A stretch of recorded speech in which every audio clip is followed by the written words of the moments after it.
Bugün ben hicap'a girgelmem 1 yıl oldu. Как будто bütün ömür hicap dergenliyim ben. Mendim bir dünyanın insanı için bu karara geliştim. Asan olmadı.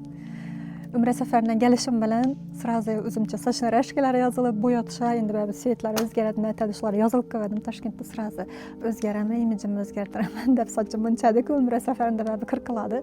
Köp ümre emelini becerdik elhamdülillah.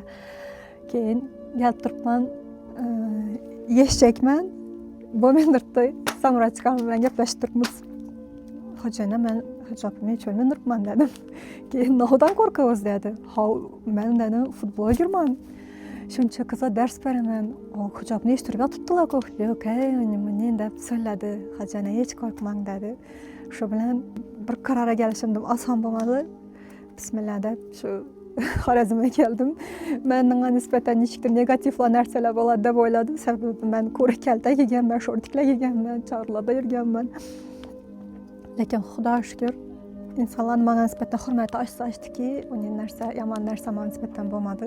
Ishimga baraka kirib, o'zimga nisbatan ishonchim ham avvalgidan ko'ra ayollikka menga nisbatan ishonchim ham ancha oshdi. Ko'p gap aytchagan hozir gaplarimni unutolibman. Nima desam bu video sig'dirolibman. Dim xursandman, baxtliman. Bugungi kunimda как будто qaytadan tug'ilganman. Shuning uchun ham bu postni Instagramga joylashga qaror etdim. Nima diyecekman, menga nisbatan mehr, sevgilari o'zgarmagan, qaytanga kuchaygan, meni yaxshi ko'radigan hammaga katta rahmat. Men seni yaxshi ko'raman.